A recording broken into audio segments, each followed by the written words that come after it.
Retaining people is probably the biggest issue. It's a huge risk for the industry at the minute, but we need so many skills before 2030 that we're just not going to be able to fill them at this point. And we've known it for ages, we've just not changed anything. Huge drive for that, but we're only getting something like a 53% of apprentices actually sticking out till the end. Why are they dropping out? Like, we need to be retaining these people. We're spending time, money and effort bringing apprentices in, and they're not helping them reach the end. I don't know many other industries where you can be an apprentice, go and work for a tier 2 or tier 1 construction company, and then get into like a directorship role and then like work your way up so quickly to be like MDs or directors of these companies. Like, I don't know any other industry where you can work your way up so quickly. Do you know, that's probably the hardest hurdle that I've got to get over with all members, directors, shareholders, is speaking to them. You know, they look at the bottom line and they're like, well, we're doing all right. And sometimes you can't argue with that, but I'm like, yeah, you're doing all right, but what if you could be better? Can you imagine being a quantity surveyor that knocks a subcontractor who's trying to run a business and they're sat on a PAYE, getting paid anyway? They get a bonus on top of what they've got minimally while a subcontractor goes under. When you actually map it out like that and you think about the people involved rather than just the money and getting your bonus in your pocket, is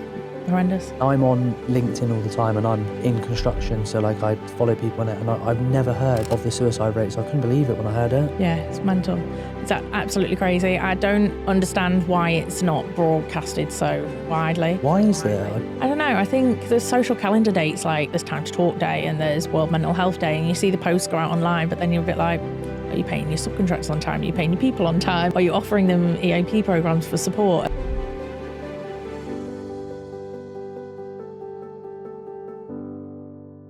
Lauren. Hello. Welcome to SQFT-Stories. Thank you. And you've had a long trip down. I have, yeah, just a short 3 hours. Short thread. Well, thanks for making the trip down. Okay. Glad we could have got this one booked in as well, because we've been trying to get this one locked in. So yeah. I'm looking forward as well, because you've got a slightly different, like business and to people that I've had on here. So I'm looking forward to this one. Yeah, me too. So before we jump into everything Construct Change, give us a little bit of background about sort of like the industry and like how you made your way into doing Construct Change as such.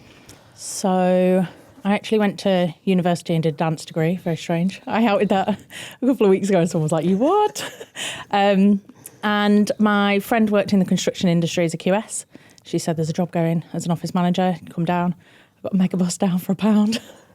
Just come out the back of university. Interviewed, got that job. And then that's literally how I came into the construction, but I absolutely loved it from the minute I got there. Yeah. So, office management, did that for like 5 years, and then went into recruitment for 4 to 5 years as well. Recruiting within construction? Yeah, okay. M&E sector mainly. So did you? That was really difficult. So you were a pesky recruiter? I was, yeah. I had a...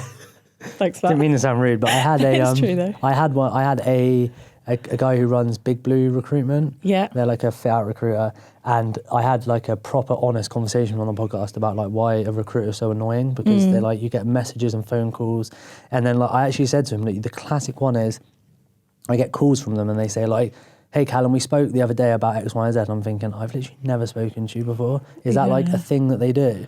Just trying to catch you out. Yeah, and I'm like, have I spoken to you before? And I mean, my cold calling was very, very minimal. I just built off relationships, really. So it's probably the best way to do it. Definitely. Always found that was the best way. So you obviously recruited for M&E specifically? Yeah, specifically M&E. But that taught me so much about the industry, people, culture, a array of different projects. But yeah, obviously M&E based. And then I quit recruitment to set up Construct Change. Originally was going to be a recruitment company to bring niche and diverse people into the industry. Quickly realised that didn't quite like recruitment. Wasn't that great at it, to be honest, anyway. I was good at the relationships with clients, but it just felt a bit monotonous to me. There were much better recruiters out there. And then the second thing was inclusion. So bringing people into the industry, we have to be able to retain them, make them feel included. And I realised the culture's not quite there yet. So yeah, I wasn't willing to recruit from niche and diverse backgrounds and bring them in if we weren't able to treat them how they should be treated. So that's how it became a consultancy on social value and culture. And then was that the start of Construct Change, was it? It was, yeah. Oh, okay. So born in December 2021. Yeah. So yeah, we just turned 4. Have you? Yeah, it's great. So let's dive into Construct Change. So like you obviously want to make a really positive impact on the industry, which there's not many people, or there's loads of people who want to make the change, but people who are actively creating businesses to do it. Yeah. So can you just give us a general idea of what is Construct Change and like what do you want to do in the industry? So Construct Change, we support contractors to be more responsible, better culture, better leadership, better treatment of their people. We do it under 4 pillars mainly. So we look at purpose, so that's anything to do with their policies, their strategies, their governance, people, obviously internally, but also externally with communities. We look at presence, so the online presence and how they're representing themselves and building their reputations, and then supply chain as well, which is one that we're moving into more largely this year. We found there's a lot of resources down the supply chain that are missing. So essentially we work on those 4 pillars, but on a broader concept, it's trying to get conversations going. We're not very good at that in construction, so it's mainly about me trying to build relationships with people and start making that shift. And when you say get conversations going, do you mean more about like the struggles in the industry and like why people aren't, getting into the industry, I suppose, and staying in the industry, as you mentioned earlier? Is that conversations that you don't think are happening as such? Yeah, I think construction archaic is probably the word. Massively. Like hugely archaic. I like to call some people in the industry traditional. Yeah. Probably the politest way of saying it. But we haven't changed the way that we do things for years and years. So not just practices and processes, but the way we communicate, the way that we lead, the way that we treat people, the structures, tier structures within the industry. We've just not changed any of that for years. So it's starting conversations on all of those things, which is really daunting because people they're getting more susceptible to it now. But 4 years ago when I started those conversations, it was dead ends and brick walls really, but it's starting to get better. So when you say the tiers in the industry, kind of break that down a little bit, and what do you mean by that?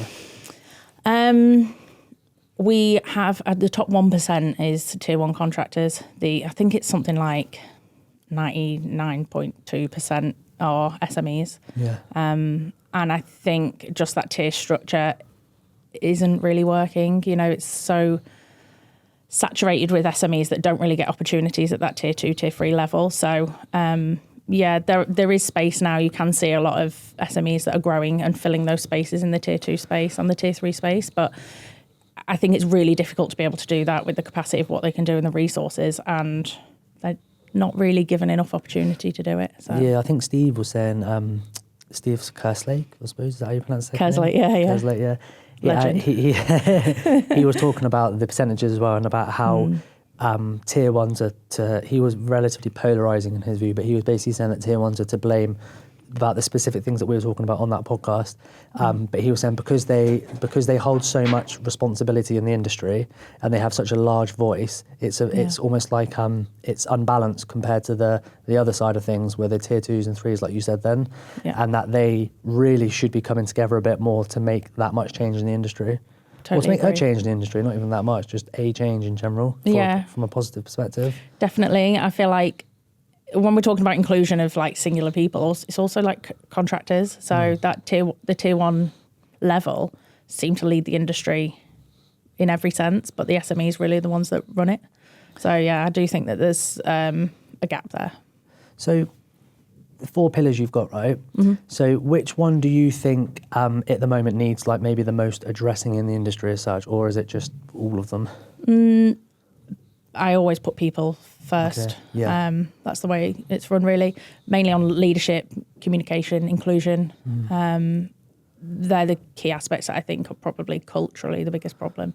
So let's dive into each of those. So like people, like what problems do you see us having in the industry with people? Is it more just like from a leadership perspective, or is it just like including people in the industry and keeping them in the industry?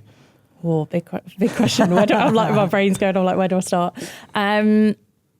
Or just however you perceive that question, I suppose. Yeah, retaining people is probably the biggest issue. It's a huge risk for the industry at the minute. We need, I'm not going to name numbers because every release of numbers is different, but we need so many skills before 2030 that we're just not going to be able to fill them at this point. And we've known it for ages. We've just not changed anything, which is crazy if you think about it.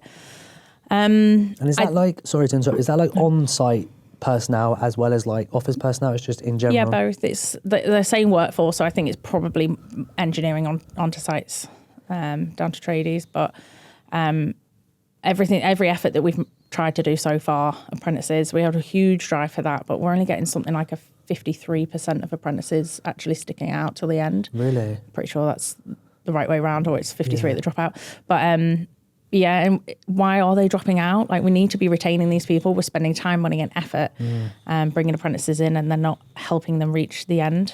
The thing is, an interesting point on that is someone else I recorded with on the podcast was basically, he wanted to change the vision and the viewpoint and the narrative around construction. He was basically saying it's perceived as a dirty industry. Yeah. And that if you look at any other industries that require like physical labour, like mechanics who build, make cars as such, like Rolls Royces, they're beautiful cars, and engineers that do certain things as well, like everything's perceived as beautiful, but for some reason the construction industry is perceived as like an ugly, dirty industry. Yeah. So it's almost like that narrative is making younger people not want to, because there's so many possibilities that you can do nowadays from a career perspective.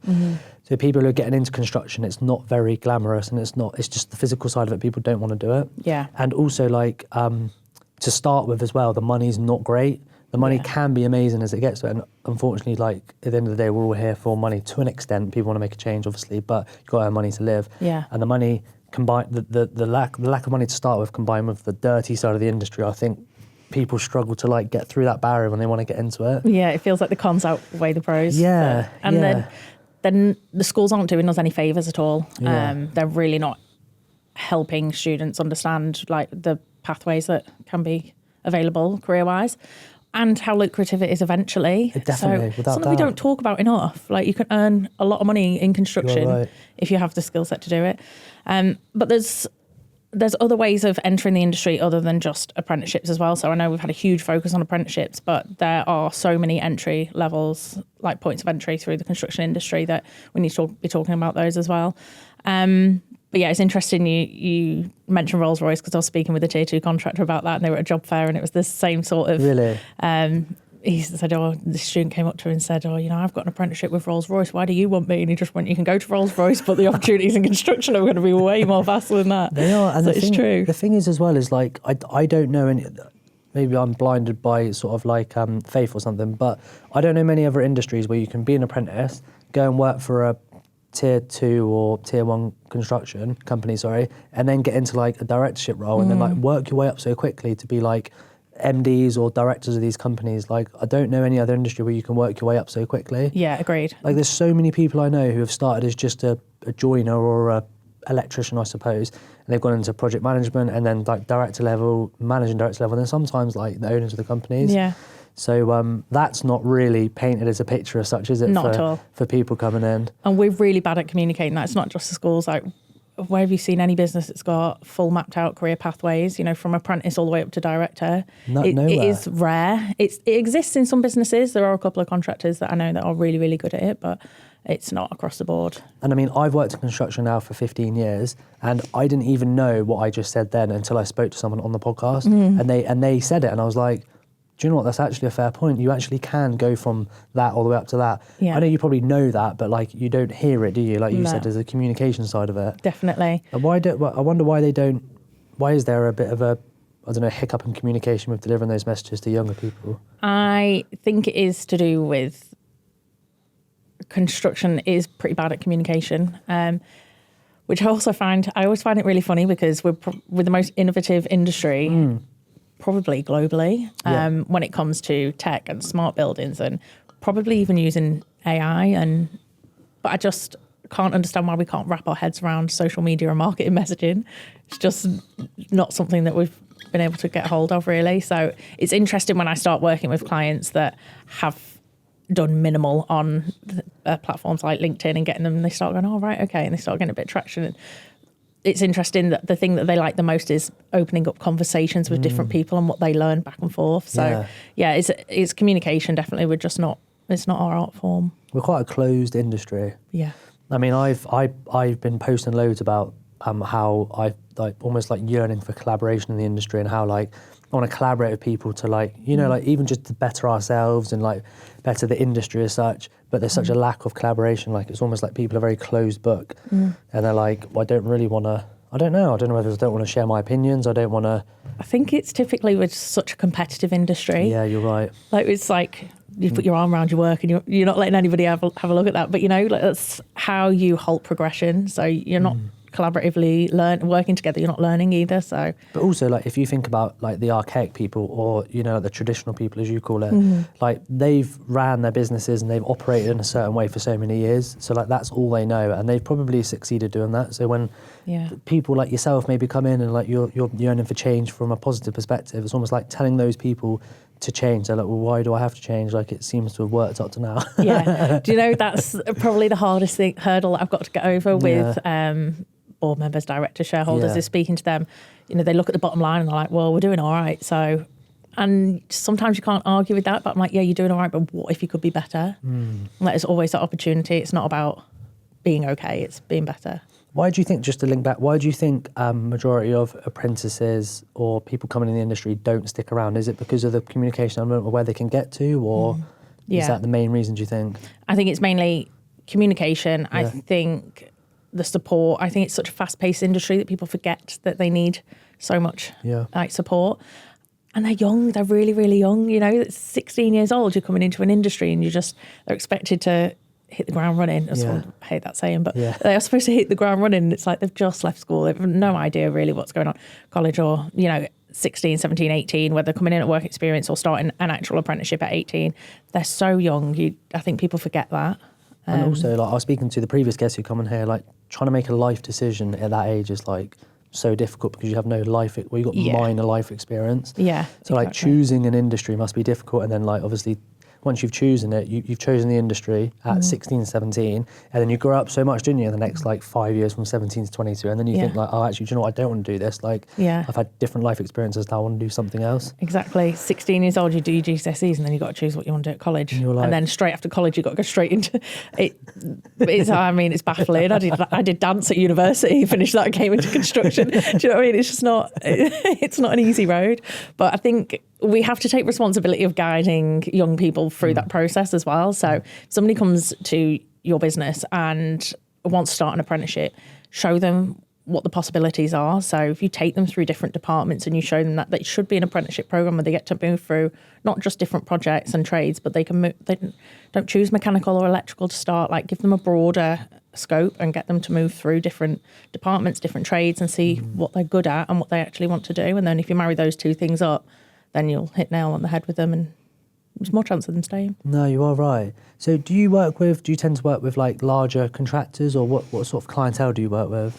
Bit of a mix. So when I set up Construct Change, I'd come out of the M&E recruitment, so they're pretty much all M&E just by default, and pretty much tier 2s and 3s, and then helping tier 1s with their supply chain. So yeah, the top three really, top two.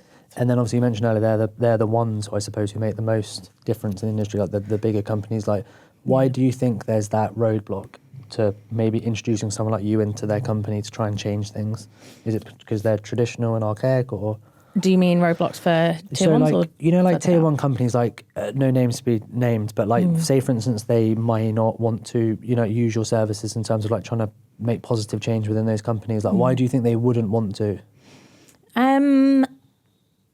I think it's a mix of things. I think they have the resources, the money to have people internally and their own internal teams. Oh, okay, yeah. So if you look at the likes of Mace, who do corporate responsibility and social value very, very well, they have endless amounts of sustainability personnel internally, but they have the finances to be able to do that. So typically they normally have people internally. And secondly, I think it's probably a pride thing. They would prefer it all to be in-house and branded and their own identity behind it. How much do you think, so you mentioned there that Mace do a good job at doing that, but do you think some companies maybe do it as like a box ticking exercise, those types of things, rather than actually taking it seriously? They feel like they have to do it because other people are doing their social pressures to do it, but they don't particularly do it properly. Yeah. And 100%. If so, why do you think that is? 100%. I see it. I can usually see right through it. I want to sit online. I'm thinking, here we go again. The token social value really grinds my gears because it doesn't actually change anything, but it's a facade that they are changing things. But if we really want to make change, it isn't about doing a one-off volunteer day. Yes, it definitely helps communities, but you see somebody going to a community engagement and then you look at their policies or their strategy or their targets and you're thinking, I don't actually know what they're doing other than just going out and putting on a branded t-shirt and showing a face there. So it is frustrating. We call it greenwashing, so they're just doing it for branding basically, which puts a down on it because there are people actually out there doing really good work and it overshadows. So let's talk about more like culture in construction. Like, why do you think because culturally construction can be perceived as a negative industry? Why do you think that is, and how do you think we may be able to improve it? I would broad question, but broadly, I think inclusion's probably the reason. Yep.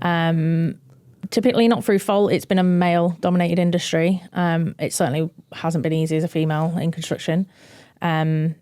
I think we need to be more open-minded. Yep. We need to be more inclusive. Like EDI as a whole is really, really important. But that including people and making them feel like they can be here will improve the diversity as well, which in hand actually will improve innovation also. So different lived experiences, bringing them into the industry will advance us hugely. Why do you think? So obviously, it is a male-dominated industry. That's just like factual, unfortunately. But why do you think it's difficult for women who are in the industry to kind of like evolve in the industry, I suppose? And also, why do you think it's difficult for them to actually get into the industry?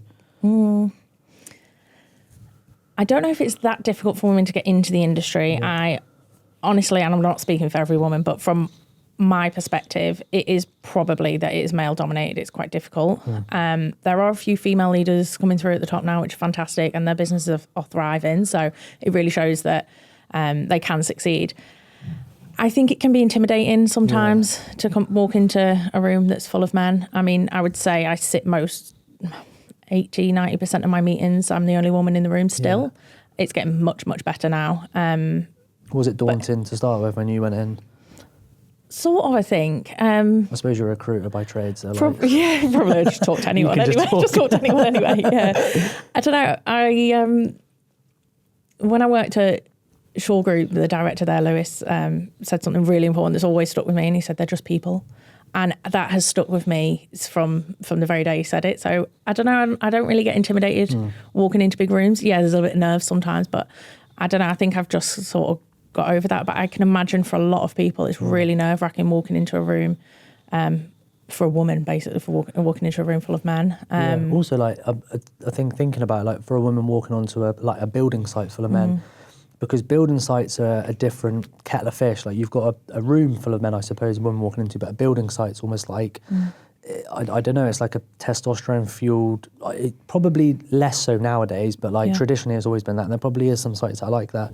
So I can see how it would be intimidating for women to go onto a building site with a load of men on there who are like, you know, because it's like, I don't know the political way I should say this, but I don't know either, to be honest. I'm thinking, don't say this, do say that. But like, you know what I mean? I can see how it'd be difficult. Yeah, I have walked onto construction sites where I've been catcalled.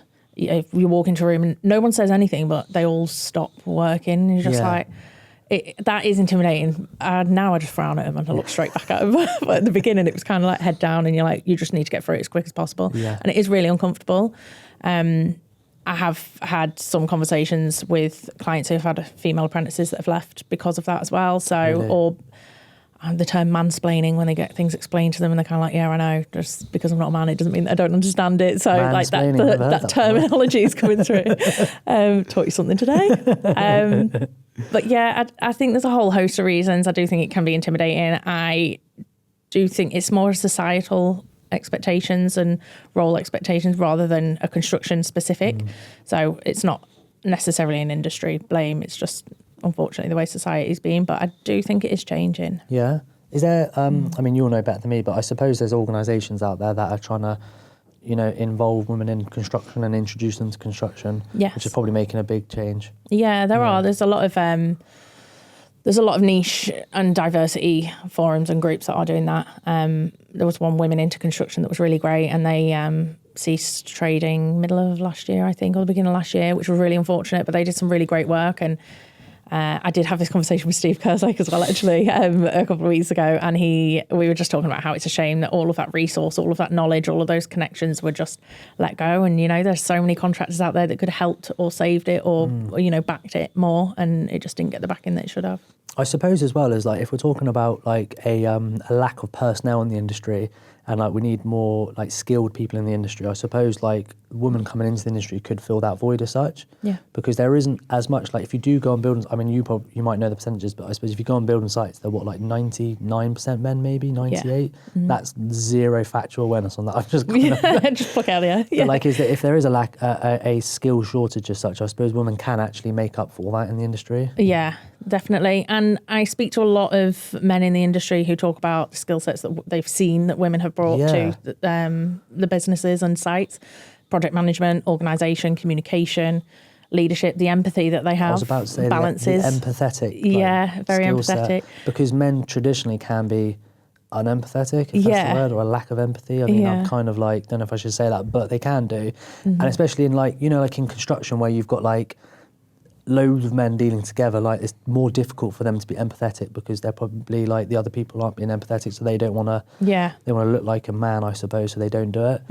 Unfortunately I think that's right. I don't know if that's right, but the hardest boards I've worked with are all male boards. You know, I think having a female on a board of directors certainly changes the dynamics completely. So it's interesting that, actually, to be fair, because like I haven't had this, like the whole women in construction conversation on the podcast yet, so it's interesting to hear the point of view, and it's got my brain ticking about various different things and like how it really, you know, can help the industry. And it's sad that, you know, like you see a lot about sort of women in construction, but you don't really, I don't hear it really pushed, I suppose. I don't know, maybe I'm looking in the wrong place, I don't know, but you don't really see it pushed, and like the whole inclusion element of it, I suppose, is probably a bit of a struggle. Yeah. I don't know if I should say it as a woman, but sometimes I do get a bit sick of the women in construction push. Like, it isn't just women we need to be looking at. It's a whole array. Like, if we're inclusive enough, the women will come, along with different races and nationalities, you know, and every other diversity. I think it's just the thing we've honed in on because we've got the stats for it. We've never really looked at the statistics or data for anything else before. I'd be interested to speak to a few more people, actually, to be fair, around that topic for sure. So let's dive into a couple of the other pillars that you do as well. And also you do you do training as well, didn't you? So you do like workshops, is it? I suppose. Yeah. We launched Academy the end of last year. Talk to us about that, actually. So like, what do you want to do with the Academy, and what sort of people do you want to bring in? So Academy exists because we were doing a lot of training internally with contractors, with our clients, and then we didn't always need to fill a room of 12 people. So it was, they wanted to send 1 or 2 people in. And when I looked at, did a lot of market research, and there wasn't really any offering like that in the construction industry. I just thought if people could send specific skill sets into a room to learn about EDI or ESG, then that would be preferable and be a cost saving for them. Then that's something that I wanted to do. And particularly to answer that supply chain resources, they don't have the finances to be able to host entire training days internally, and maybe they just need one person that comes along. So it was sort of to answer that gap that I saw there. So do you get a lot of people who are doing the workshops now? Yeah, well, we are actually doing our first 2. We're doing one in April and one in May on ESG and EDI. They're available on the website. So we're launching those. We launched those just before Christmas. So we're looking forward to those. So with construct change in mind, right, so what sort of, I suppose, holistic change do you want to make to the industry? I know you've got those pillars that you mentioned there, but like, what's like the overarching change you want to make, I suppose, if there is one? And it sounds very futuristic, but it's like a culture transformation, really. I'd just like the industry to be a bit kinder in a lot of different ways. So not just inclusion, but fair wages and equal opportunities for contractors and supply chain procurement wise, but also for individual people. A bit more vulnerability. We don't always have to be so hard-faced. And better communication. I bang on about communication all the time. It's one of the biggest problems that we have in the industry, I think. When you say vulnerability as well, like, let's kind of touch on that. So like, is it kind of like construction is a vulnerable industry, or like people within construction aren't as vulnerable, I suppose? Is that the problem there? Or just a bit more openness. Okay. I think people have to be so hard-faced and business owners have a facade on that they're doing well, or they're all right and it's fine. I think the mental health side of things, particularly if you pick up on that as just an example, and the suicide rates in construction, like why is that construction specific? Why are our suicide rates so high? Yeah. And I definitely think that's got to do with the communication culture in construction. I had no idea about the suicide rates until Steve came on. Yeah. I was gobsmacked, couldn't believe it. It's horrific. And again, it's like I never hear about it. Like, and I'm on LinkedIn all the time and I'm in construction. So like I follow people on it and I've never heard of the suicide rate. So I couldn't believe it when I heard it. Yeah, it's mental. It's absolutely crazy. I don't understand why it's not broadcasted so widely. I don't know. I think there's social calendar dates, like there's Time to Talk Day and there's World Mental Health Day, and you see the posts go out online, but then you're a bit like, are you paying your subcontractors on time? Are you paying your people on time? Are you offering them EAP programs for support? And I just think the tokenism on those days really shines through. I think something much, much bigger has got to be done about it. So let's talk about the mental health industry as well, as you touched on there. Like, how do you think we can improve people speaking openly about their struggles, I suppose, with mental health? I don't know if I think speaking openly about mental health is probably the issue anymore, but I think it's probably more from a corporation point of view. I don't think that they're understanding the structure and the way that they work is impacting the people underneath them. And I think I don't know if it's a denial or I don't really know what the right word is here, but I just think that the accountability isn't there, is probably the word that I'm looking for. I think somebody takes their own life and it's nothing to do with construction. Yeah. It's nothing to do with the business. It's nothing to do with the way they work. Things going on at home, you just don't know, is usually the first thing that people say. Yeah. But these statistics are specific for construction. No other industry has the high suicide rate like we do. So what is it about construction that's driving that? And I think it's almost certainly down to financial, so people getting paid on time, job security, like programs getting paid by main contractors. Yeah, that's a huge programs, issue. The stress of programs, yeah. But then like on the flip side, I suppose, like trying to be kind of like diplomatic about how I phrase this, but a lot of time people do. It's a shame because people maybe don't get paid for a project they've done, which is awful, and then they're then put under pressure with bills to pay at home, etc., and then another project comes along that they think, this might be a little bit more lucrative, so they'll sign up to it, and maybe the program's tight, and then they're under stress, and then the dual effect of that, I suppose, could equate to some really sad things happening. Yeah, definitely. And I suppose it's not even really their fault, but they're almost put in a position, aren't they, where they almost are like, I need that job, so I might sign up to doing that job, and you almost just snowballs. It's a snowball effect, isn't it? Because we've experienced lack of non-payment in the industry from people that we've worked with, and so many people I've had on here. I mean, I had a subcontractor on here called Luke Blanchard, who runs he did various different things, but ran construction companies, and he really openly spoke about the fact that he didn't get paid from a project, and that he went on a spiral downhill mentally, and it was struggling to afford his bills at home, and the knock-on effect was huge. Yeah, that's a massive problem. Yeah, the non-payment, lack of payment. But again, I don't know how we'd get over that as an industry. I mean, I was speaking to the person before this today, and a lot of people within the industry are actually they get bonuses and commission based off trying to make their companies more money. So surveyors and project managers, they're completely unethical. Really, it's awful, right? Awful, but it's strange because as soon as money gets into the mix, they're like, oh, do you know what?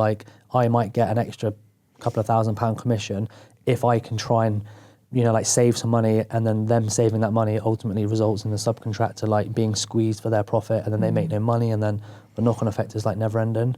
Can you imagine being a quantity surveyor that knocks a subcontractor who's trying to run a business, and they're sat on a PAYE, getting paid anyway? They get a bonus on top of what they've got minimally, while a subcontractor goes under. When you actually map it out like that, and you think about the people involved rather than just the money and getting your bonus in your pocket, it's horrendous. Yeah, but I don't know. I don't know how that could. Well, firstly, it could change. I was going to say I don't know how it could change, but you could change it by just reevaluating how people are, paid and given bonuses and commission. Gentleman who I had on the podcast again, and I keep referring to people, but he was saying that quantity surveyors are like, their commission is based off of how much money they can save people, but why don't they get put on commission of like how their subcontractor reporting, like if subcontractors report working with them well, like there's a commission they can have, and like program delivery, have they delivered on time, and there's different ways, but unfortunately the financials behind things always seem to like, you know, like supersede anything else, I suppose. Changing something as simple as that can be so effective in changing culture of an entire business. As soon as you focus around like something a bit more empathetic, even just heightening communication rather than that financial side and that bottom line figure, you start to change. That's how you start to change your culture in a business. But also you've got like, I suppose these huge companies like tier ones, they're like, you know, they've got shareholders and board of directors, and those people who are implementing these like rules and regulations and culture within the company, they're not on the cold face of it, so they're not dealing with the people and the subcontractors, so they don't ever have the conversation with the subcontractor where they're like, you not paying me is causing this effect. Like the people who are, you know, making the rules and regulations and the culture in the business, they're not on the face of it. Yeah. So like how would it ever change if they're not the ones dealing with the problems? But they're not seeing it as face on, head on. Yeah, they're not face on, so they've got like a curtain in front of it, and you know, as long as their pockets, I suppose, are being lined, it's like whatever's going on behind the curtain is just, well, I can't see it, so it doesn't matter. I think that probably sums up why our fourth pillar of supply chain exists, because that supply chain engagement is so little and inconsistent in every business that I've been into. So I think kick-off meetings, exit meetings, supply chain surveys and getting feedback, getting 360 feedback of their commercial team or of the project team, you know, it's all so important to make sure that they're doing the job right. And it's been lacking across the industry as far as I can see since I've been in here. Why do you think it is lacking? Fast pace. Also, and I think it's that sort of it's an afterthought, I suppose, blinkers are on, and they're just getting project to project, just getting it done, and it's so fast paced that they haven't got time to come out and breathe. And I think the board and directors are also so ingrained sometimes in those projects and making sure it's successful, and on the commercial side of things, that they just don't stop to think about anything else sometimes. And also, as sad as it sounds, like I said there, it's almost like an afterthought, and it's not lucrative doing that. They don't.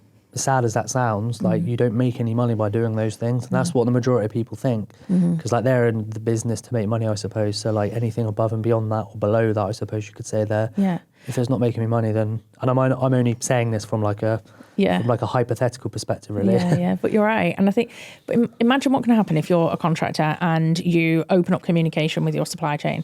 So if you're at a tier 2 level, you're essentially now just a management company of your supply chain below. Yeah. So if you're not having communication with your supply chain, your risk is sky high. Yeah. You're not understanding their capacity or how they're working or where the gaps in knowledge are. If you're not having those conversations, even as things, so I deal a lot with Section 106s on the project, and the tier 2s and tier 3s are still retaining all of those KPIs. You're aware of a Section 106? No, I was literally going to say, what's that? Sorry. So you looked at me like, it's a London thing. So I was like, okay. Section 106s are put in place at planning stage. So councils will decide like KPIs that you have to complete throughout the project build to benefit the community around. So it'll be things like local employment or apprenticeships offered to in local schools, school engagements, charity work, things like that. So where I started getting involved with supply chain communication was at that point where it was like, you need to be passing these KPIs down and getting everybody to help rather than you taking them on yourselves. There's some commercial fines for them now as well, so that's why it then became important for them to pass it down the chain, obviously. It's financials. It's financials. But councils had to do that. They complained, there was uproar about getting charged for not completing them, but nobody was doing them. We're just, doesn't matter. Isn't it a shame that as soon as you start affecting the bottom line or margin of these companies, it's like, shit, we better do something about this now. So they're charging like, I think the lowest now sits around 5,000. The average I've seen sitting at between 6,000 and 7,500 per KPI. Yeah. So if you've got to get 5 apprentices and you don't get one of those, that's be £7,500, for example. So imagine you don't get all 5, it starts tallying up. I've seen them much higher than that now as well in bids, so it's on the rise. But it's also sad that I've worked with contractors that are just like, well, it'll cost us less to pay the fine. So really? I have, unfortunately. I mean, needless to say, I don't work with them anymore. But yeah, that it is really sad. But they've had to put the fines up for that now because of that reason. But when those fines came in then that's a basis that we have to work off. Unfortunately, our entry point on trying to get people to understand the value is usually comes from a commercial point. So, you're going to get a £6,000 fine for each one of these if you don't do them. Why don't you speak to your supply chain and get them to help you? Yeah. As if they haven't got enough to do already. But Yeah. it's also like it opens a stream of communication that they can lead to different conversations and help them. Why do you think they would rather, like you said, they pay the fine rather than actually do it? Like, what's the Hard work. They just think it's hard work. Yeah. Probably. It's not just one contractor. As every contractor I've probably spoken to is just like, we're here to build a project. And there's very much a mentality of like, we're here to build a project. And unfortunately, there's a bigger picture than that. Yeah, because I'd imagine construction is one of the biggest industries in the world, is it? Yeah. So like the whole, which makes me think in my mind when you hear people say like, I'd rather just pay the fine than actually do it. It's like, well, like we're the biggest industry in the world, so how are we not automatically doing those things? Yeah. Like surely we should be. Why is it not the standard? Yeah, that's what I mean. Foundation. Why? I think society in general is lacking a lot of empathy. Yeah. Nowadays, I don't know how current I'm talking about nowadays. I don't know when they did, but I just think it's really difficult. But if you think about politics, the empathy that's lacking there obviously just ricochets through society. And I just think that we forget that we are able to help people. So why wouldn't you? Like as part of your job, you're being paid to do a job. Like it'd probably take you an hour out of your week to just help or do an engagement or something like that. Yeah, it's just I just find it well when I'm speaking to you now about it, and I find it as my brain's ticking, I find it bemusing that it's not. There is a lack of standards in general, to be fair, I suppose. Yeah. And I spoke with Steve as well about how like there's such a lack of industry standards to stick to. Yeah. And if there are standards, I suppose there's grey areas within those standards where people can kind of just about reach them, but it's not like a universal standard that people can stick to. Yeah, in terms of social value. In general, just that as well, I suppose, but just in general. Like I was speaking to him about it, and there was a few different areas within the industry that there wasn't any standards for. So it's almost, which I find strange, because like I said, it's the biggest, I suppose, is it the biggest industry in the world, the biggest market in the world, construction? It's got to be, right? Maybe, yeah, I suppose it is. Yeah. So yeah, it's just strange. So with the supply chain communication, what do you think supply chain can do to be able to help that? So obviously we spoke about there how the larger companies or like the main contractors, management contractors, what they're doing. Like how can the actual supply chain, what can they do to from downstream? Yeah, up. downstream up rather than upstream down, I suppose. I think it's important for them to remember there are other departments than just operations and commercial. So there's, as you go further and further upstream, obviously you have sustainability, you've got ESG. Talk to anyone in social value, they'll love to talk to you. Like we absolutely love talking to people. So there are so many different departments and skill sets that you can speak to. One, to be able to help you with that engagement with the client, but you can learn so much from them as well. And 9 times out of 10, I think if you speak to individuals and go to them directly and say you need help, or you'd like their advice, or you would like more knowledge on this, if they have the time to do it, they will do it. It's always worth asking. So with construct change in general, so like you've touched on like what you want to do going forward, but have you got any plans to kind of like grow the business, I suppose? So like I don't know if you employ people, but to employ people and try and target maybe different areas in the industry? Yeah, I've got 2 girls that work with me. Cool. So I've got Lauren, who is fantastic. She's my social value guru, community engagement. It's like, there's no one better, honestly. She's amazing. And then I have Ilson, who helps me a lot with background admin support. So she's fantastic. So yeah, I'm really lucky that I've got 2 employees that help me. And I've forgotten what the rest of your question was. No, it was like, so obviously you focus loads on 4 pillars, I suppose, but is there any other space in the industry that you want to get into to try and change, or is that what you're kind of focusing on?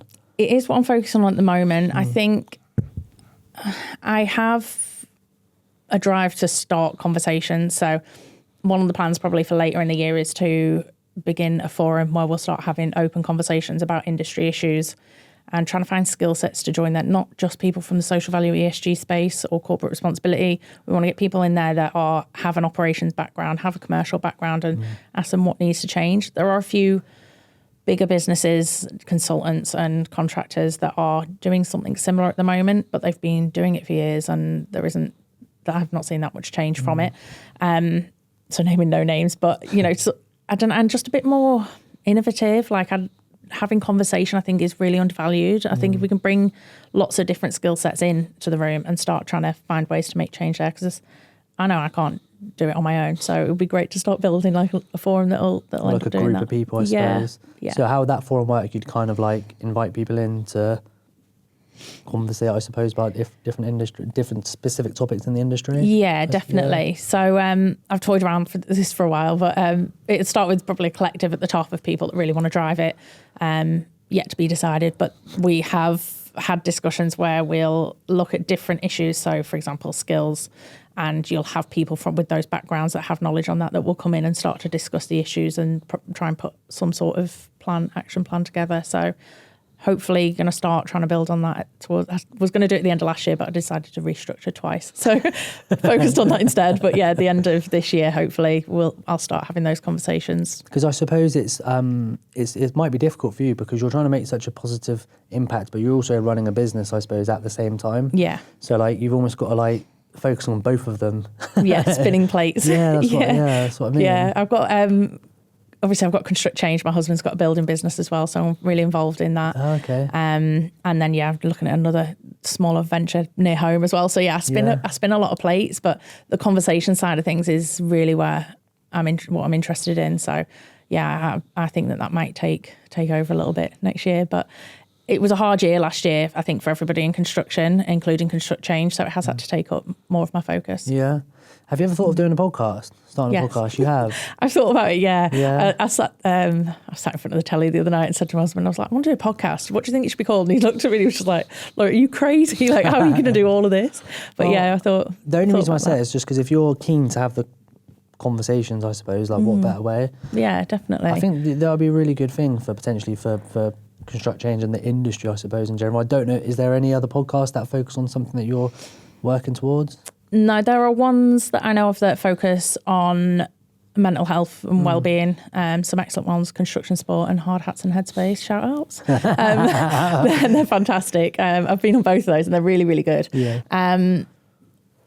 But yeah, apart from, your conversations are really broad as well across the industry, but apart from those key three that I'm aware of, there's nothing that really dives in depth into the corporate responsibility and culture of construction. So niche. Little niche there. I'll become a chief for mentoring. Happy to help wherever Happy to help wherever I can. Yeah. Lauren, it's been eye-opening, to be fair, to chat to you and like kind of listen to your perspective because again, like I said earlier, I haven't really recorded with anybody who's trying to make the change you're trying to make. So thank you so much for coming down and joining me on the podcast. Not a problem. And sharing your opinions and point of views of how the industry can change, because there is a lot of change that does need to be made in the industry. So we almost like need people like you to push the message and try and like really make the change. Thank you. So I've really enjoyed the conversation. No, it's right. No worries. Thanks so much for coming down. Thank you. Thanks, Lauren. Cheers.